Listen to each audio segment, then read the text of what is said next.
Good evening. Thanks for joining us tonight. Up first, breaking news. Arizona teachers voting to walk out of their classrooms. It's a historic move here in Arizona. The mega move happening 1 week from tonight for the first time in 40 years. So what does it mean for those of us with kids? More than 12,000 of you watched the announcement live. Team 12's Adam Bagney joins us live from Phoenix with the late breaking details. Adam.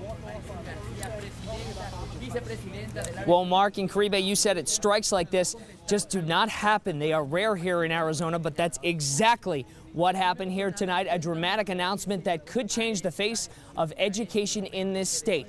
A short time ago, the Arizona Education Association telling us 57,000 teachers and educators cast their ballot, and 78% of them voted in favor of this walkout. Really a stunning decision that triggers, as you said, the state's first teacher strike in 4 decades. Arizona now the third state nationwide to walk out as part of this Red for Ed movement. So when is this going to start?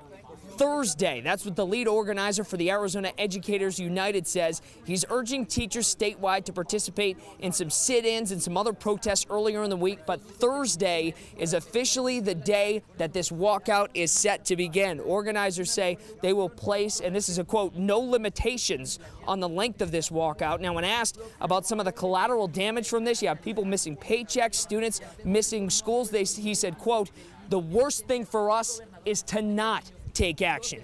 Governor Doug Ducey, he hoped today would never come. He announced a teacher pay hike over 2 years last week, a 20% pay hike. But after some initial optimism, many grassroots groups, they pulled their support on Wednesday, calling that plan unclear and unsustainable. Now, many of the state's more than 200 school districts say they're going to try to stay open, but if teachers don't show, they really just don't have a choice here. Parents we spoke to today say they're going to be scrambling for childcare, though many of them still remain supportive of these teachers. Now, I asked one of these grassroots supporters, Noah Carvelis, I said, with all these 200 districts participate, are they all going to be involved in this? Here was his answer to that question, followed by that historic announcement, which just wrapped up about 30 minutes ago. Educators have delivered a strong message tonight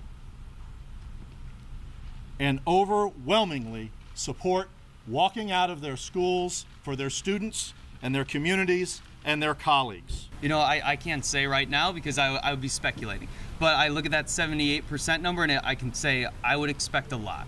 That is a significant portion, so I think you can expect a lot out. So about 80% of this state's students could potentially be affected by this. Out of the 1.1 million, about 80%, because 20% go to charter schools. This is not, it's important to note, it's not a binding vote, so there will be some teachers that will report to work. It remains to be seen, though, whether these schools will shut down. But 78%, as you heard, guys, is a pretty strong percentage. Still a lot of questions, though, remain unanswered. For now, we're live here in Phoenix. Adam Bagney, 12 News. All right, thanks so much, Adam. And Governor Doug Ducey responding on Twitter tonight saying, no one wants to see teachers strike. If schools shut down, our kids are the ones who lose. We have worked side by side with the education community to develop a sustainable plan to give teachers a 20% raise by 2020. He went on to say, I'm committed to getting teachers this raise, and I'm working to get this passed at the legislature. We need teachers teaching and kids learning. I'll have the very latest for you tomorrow morning on 12 Today, starting at 4:30.